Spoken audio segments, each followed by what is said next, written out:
Scooter turned off the television and shuffled into his bedroom. Knights and soldiers readied for battle, strategically placed on the white card table, waiting for Scooter's next command. Centered on the battlefield was a clock tower, along with 2 die-cast car models. Scooter recalled Amy's expression of confusion as she listened to him explain the rules and her teasing that it was a kid's game. He paced around the table, eyeing the soldiers, the structures, and the '69 model Corvette packed in the shadow of the clock tower. The scales didn't match, so the car was actually 5 times wider than the clock tower. Scooter held the car at eye level. The blue flame sticker on the sides of the car were wrinkled and crooked. What must Amy's car look like? Was it as crumpled as the sticker on this model car? How bad was she hurt? Who hurt her? Would she die? What would Amy's death do to his brother? With a dramatic roll of his eyes, he let out a deep groan. Amy wasn't going to die. She couldn't die. If she did, Shane would become more of a jerk and be unbearable. Scooter would have to stay in LA permanently. The thought made Scooter want to hit something. But that was Shane's style, not his. And Shane was the last person in his world Scooter wanted to emulate. Shane was arrogant, crude, impulsive, selfish, reckless. And if something happened to Amy, Shane would be devastated. He had been beating himself up for years since the accidental death of their sister. Shane never spoke to Scooter about it, but Amy had told him the story in private a couple years ago. After Shane had gotten real drunk and started throwing tools and screaming for no reason. Scooter had only been 5 when the accident occurred, and his parents had shielded his young ears from the true reason behind Victoria's death. He could barely remember anything about his sister, but the accident had obviously affected Amy a great deal. For a flicker of a moment, Scooter thought about falling to his knees and praying to God, but he knew that was a useless gesture. Only the doctors could save her now. Scooter closed his eyes. Gripping the model car in his fist, he pictured their small-town church filled to capacity. Neighbors, diners from Roxy's, Mike Bullock from the Rising Bull, and Carmen and Shane all readying to say goodbye to the most beautiful, intelligent, sensitive, and fun person he'd ever known. Ivory satin coddled Amy's lifeless body. The capering flames of candlelight shimmered off the black casket. Stillness would forever afflict her sexy body.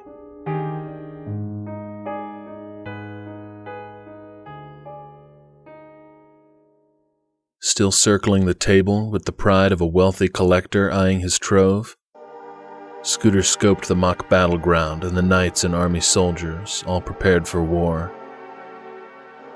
He gave the Corvette a hard shove. It rolled over a squad of soldiers but stopped in front of a tall metal figurine. Scooter focused on the single black knight that stood alone on the corner of the battlefield. Red eyes and a sharp scythe defiantly challenged Scooter's bad mood. Those red eyes glared at him as if looking for an answer. But what was the question? His cell rang. Zach's ringtone. Sympathy for the Devil by the Rolling Stones.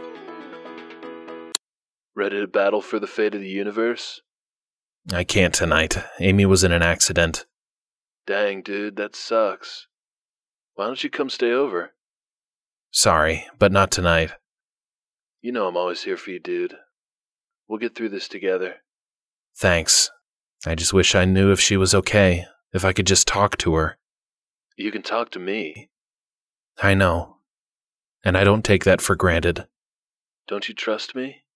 Of course. If it wasn't for Zach, Scooter would have been eating lunch in the corner alone for the last 2 years of high school and been the biggest dweeb at Buckeye High. Somehow, Zach pulled off cool, even though he was really a nerd to the bone, just like Scooter. In fact, Zach was smarter than Amy and Scooter put together. Zach was a god of mathematics and an encyclopedia of world history, and made advanced physics seem like child's play. Although he'd never admit that to Zach. Being friends with Zach made being smart look cool.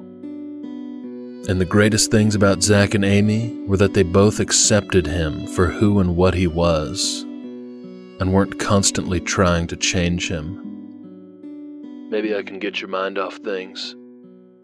How'd you do on the English Lit exam? Scooter paced next to the game table. Solid B+, I think. You know you got an A. You know, that new girl Hillary is in our Lit class. She's real smart and reminds me a little of Amy. The blonde girl who sits 2 seats ahead of you, right? But she's got bigger tits than Amy. I guess so. Stay away from those types of chicks. Why? She seems nice enough. I think she might even like me. She's a skanky whore. Really? How do you know that? 'Cause I fucked her last month. Are you serious? Come over to my place tonight and I'll give you all the dirty, wet details you can handle. A strange discomfort wiggled through Scooter's head and body when he heard his friend moaning. A visual of Hillary's and Zach's bodies entwined flashed in his mind. He stifled a groan. His jeans tightened around his groin. So I guess you guys broke up? Don't even think about it. She's used goods. Sloppy seconds. Ever seen a half-eaten rotten cantaloupe? Gross. The straining in his pants only got worse. Swear you'll stay away from her. Sure. Swear on your soul.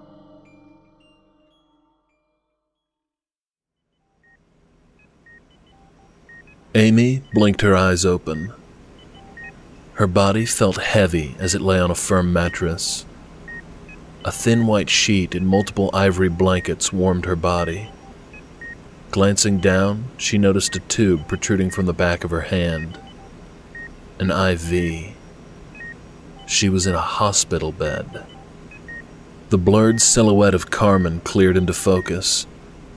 Opening her mouth, she called for Carmen, but her dry throat muffled her voice.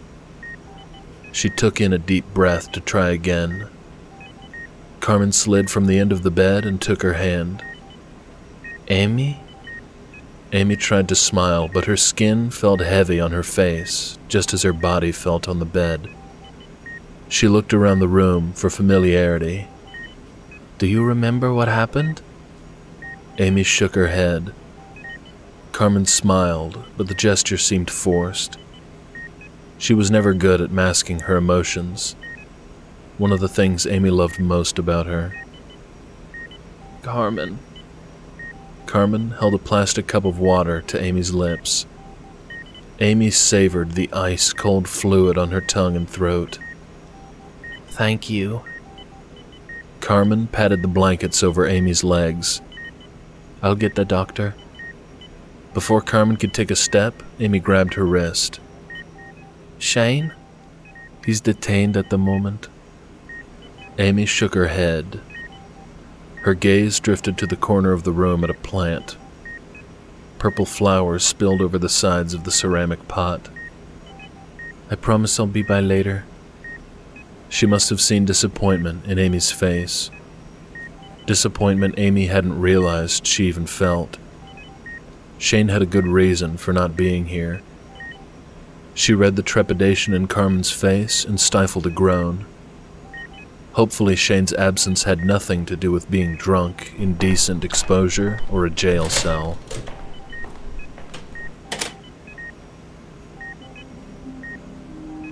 Amy tried to recall how she'd ended up in the hospital. Last she remembered, she was at Roxy's, about to wait on the strange young fellow in green leather pants. And then commotion. Something had happened, but she could only see glimpses of the highway, trees, and birds. Lots of birds. And snakes. Then she woke up here in the hospital. A short, middle-aged man stood in the threshold.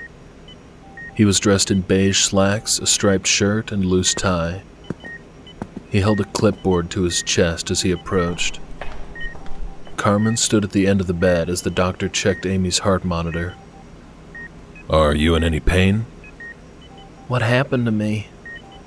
Carmen and the doctor exchanged a quick look. He turned back to Amy and smiled. "That's an excellent question. We were hoping you could tell us." Tears pricked at the back of Amy's eyes. She looked to Carmen, hoping Carmen knew something. "It is likely your memory will return. Try not to worry yourself. The good news is that you are in excellent physical shape." "And the bad news?" The doctor sat on the side of the bed. He reached for the lapels of Amy's hospital gown. Amy resisted a cringe and nodded at the doctor to continue his examination. He smiled and gently lowered the neckline of her gown, stopping short of revealing her breasts. A light shimmered, and Amy looked at her own chest. A gasp took her breath as she saw a reddish stone embedded into her skin. She sat up. She opened the gown further, all modesty gone. She touched the stone. A blistering sting bit at her fingertips. "What is it?" "We just don't know."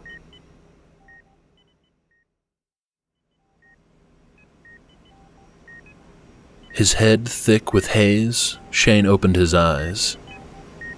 He lay on a stiff mattress. Crisp, thin hospital sheets covered his legs. No one else appeared to be in the dark hospital room.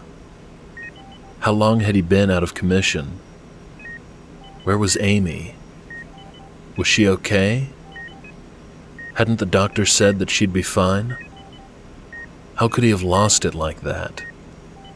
The woman he loved lay critically wounded while he pitched a fit like a snot-nosed child. Shane ran a hand down his face, mine still bleary from the trank. He tore the blood pressure cuff from his arm and swung his legs over the side of the bed.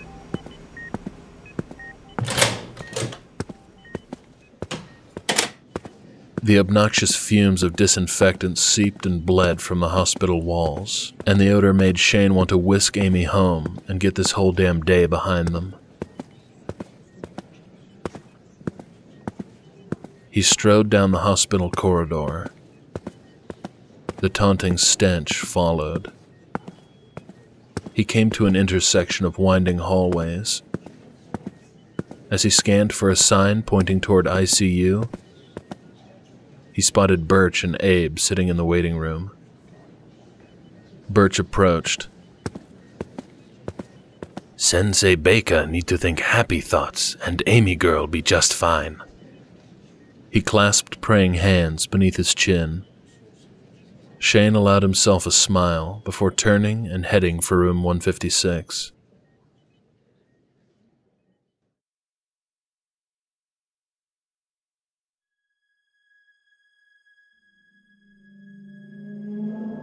Freya jumped on the game table, then pounced on Scooter, knocking the phone from his grip into the floor.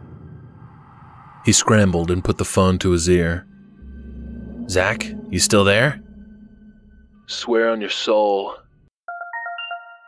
"Gotta go. Another call. Might be news about Amy." "Swear on your goddamn soul." "Hello?" "Amy's all right. Thought you'd want to know."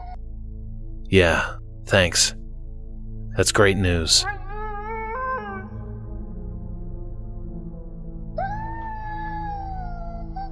Three howls. Be home soon. According to Amy's superstitious beliefs, 3 howls from a dog means death is imminent. Yeah. Good. You okay? Yeah, I'm fine.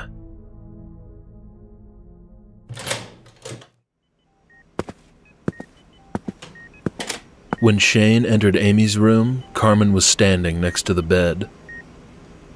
Seeing the fresh tear stains on her cheeks caused an uncomfortable lump in his throat.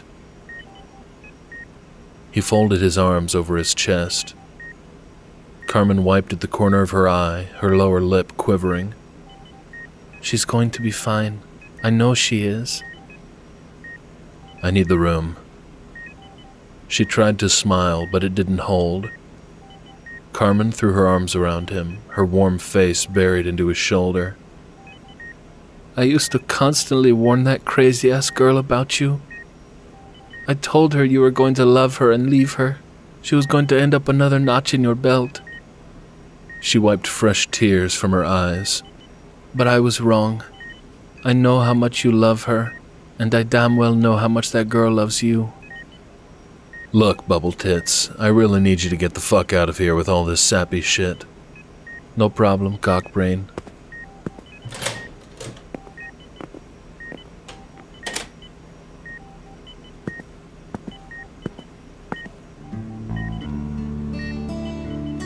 I'm here, baby. Shane. You're Shane. I'm here. I want to go home.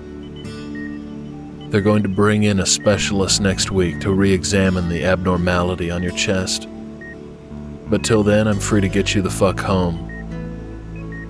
Sitting on the bed, Shane swallowed hard, pushing that lingering knot further into his gut. I'm going to fix you the biggest bowl of mac and cheese, even real bacon. Amy pushed herself further up into the bed. That sounds perfect. He took her face in his hands and tapped his forehead against hers. I love you. God, I love you. I'm going to treasure every single moment of our lives together and cherish every random gift you give me. And I'll never, ever, ever get tired of your quirky superstitions. And you know, when I get you back home, I'm going to arrange my boots under the bed right next to your shoes. I'm sorry, baby. I'm not good at this stuff. You're doing great. I just want to get us back home and back to a normal life. At least more normal than these last couple of days have been. We're gonna put all this behind us. Nothing will be the same as it was. Our new lives are ahead of us.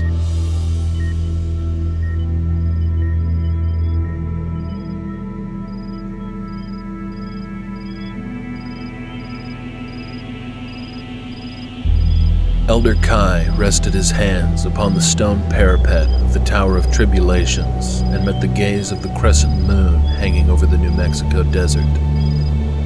He tugged gulps of brandy from the flagon hanging around his neck.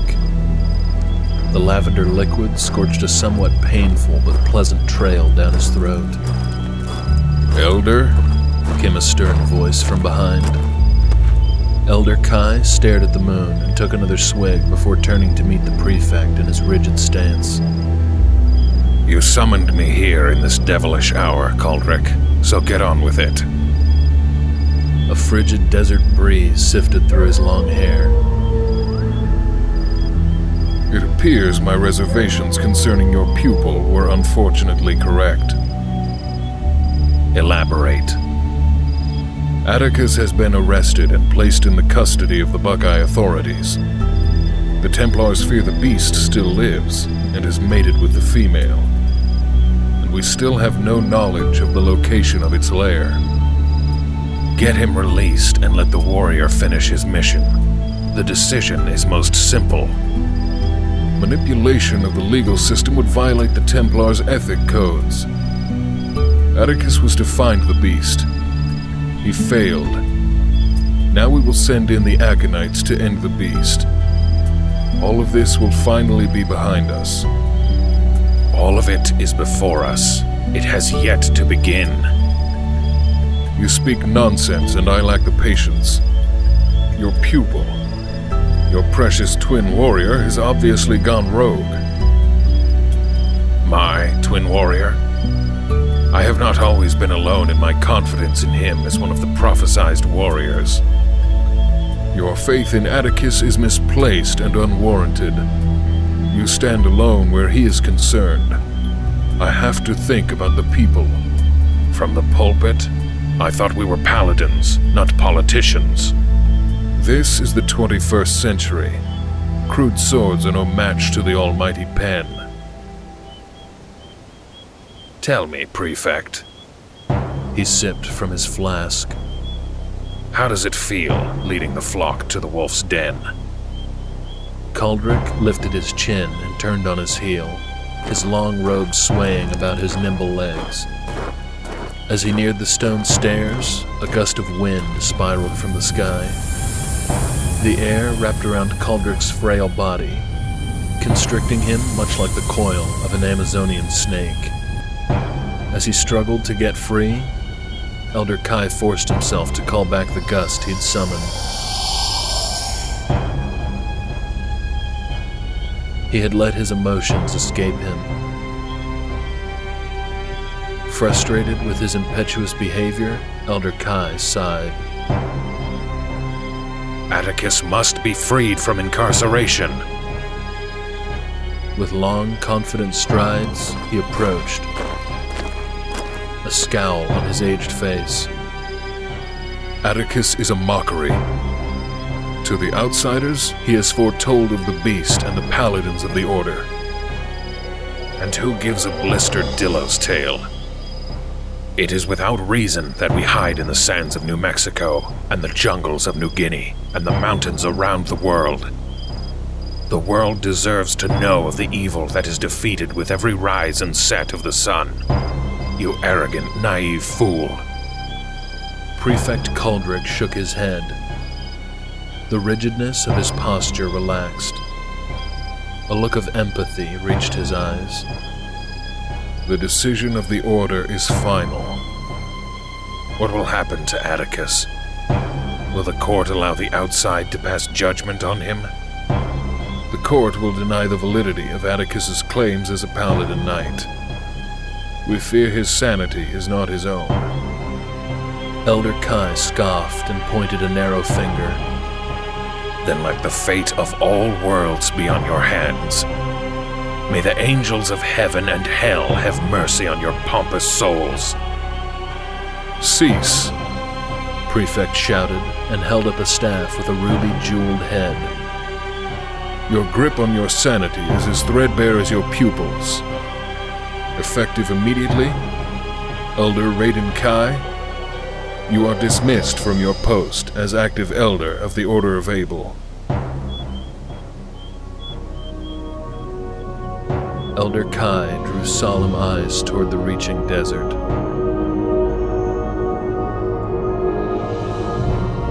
All is progressing as it should.